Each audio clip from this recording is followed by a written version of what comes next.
September 11th, 1985, the Cincinnati Enquirer said it best, 41-92, Pete singles past Ty Cobb. Baseball immortality has been reached. The record that was said would never be broken, set in 1951, was now held by Pete Rose. Another article on the front page of the Cincinnati Enquirer was written by Tim Sullivan, entitled "Numbers Don't Tell the Full Story," and that title could not have been any more true. Although Pete is the all-time hit king and one of the hardest working players ever, he is not in the Hall of Fame. This is not right and needs to be fixed. This has been an issue now for years. Sadly, 4 years after that unforgettable night at Riverfront Stadium, it was overshadowed by the Commissioner's Office, which banned Pete Rose from Major League Baseball for allegedly gambling on games in which he played and managed in while he was with the Cincinnati Reds. I'm not saying he did not bet on baseball or that he was right and didn't make mistakes. However, Pete Rose belongs in the Hall of Fame. Peter Edward Rose was born on April 14, 1941 in Cincinnati, Ohio. At a very young age, he developed a love for baseball. Despite his love for the game, he was not a very talented ball player.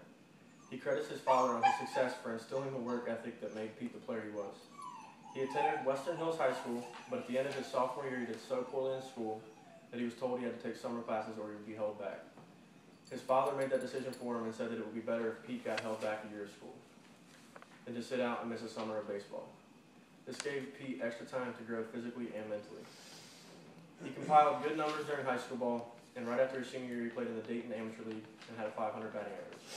When the season ended, it appeared that Pete's professional career would be over. However, his uncle, Buddy Blowbaum, was a scout for the Reds and begged the organization to take a chance on the young utility player that worked hard. The Reds did and signed him to a $7,000 contract, which is equivalent to $50,000 today. The amazing career of Pete Rose was starting. He spent the 1960 season in the minors and hit .331. The following season, the Reds' regular second baseman was hurt in spring training, and Pete was given a chance and he never looked back. He quickly became a fan favorite because of his hustle and became a great everyday player. Rose played every single game like it would be his last and loved the game so much during his playing days that he was quoted as saying, "I'd walk through hell in a gasoline suit to play baseball." The numbers and accolades for Pete Rose soon started adding up. He put up good numbers in his rookie season and was the National League Rookie Player of the Year in 1963.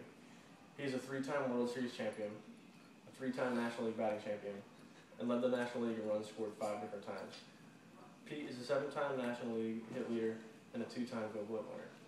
In 1968, he won the Hutch Award and won the Lou Gehrig Memorial Award, Sports Illustrated Sportsman of the Year, the Roberto Clemente Award, and the NL MVP.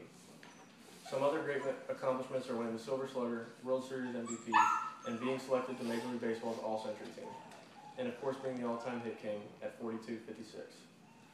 All of these numbers, records, and accomplishments is a list of the first ballot Hall of Famer and one of the greatest baseball players of all time.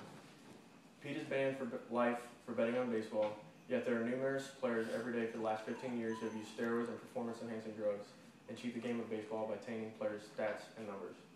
Hall of Famer Mike Schmidt was quoted in an interview with MLB officials saying that "I wonder if Pete's transgressions are worse than players caught using performance-enhancing drugs." While Rose is selling autographs to pay his bills, players like Manny Ramirez who are caught apologize, are forgiven, and then paid $20 million a year, giggling all the way to the bank. The important opinions are the ones that are held by the other Hall of Famers, not the commissioner. Joe Morgan, Mike Schmidt, and other Hall of Famers talk, it becomes clear that this is an issue that Bud Selig does not want to address. The commissioner of baseball has expressed many times his extreme dislike for Pete Rose, and it is time to set those feelings aside and allow him back in baseball. In closing, according to Baseball Almanac, the average number of hits by a Major League Baseball player in 2008 was 59. That average is down because of everyday players getting hurt, players getting called up and sent back down to the minors shortly after, and pitchers being average in the mix as well. There are 2 players in all of the thousands who have played in Major League Baseball history to reach 4,000 hits, Pete being one of them. Pete has 42-56 hits. He played 23 seasons in Major League Baseball.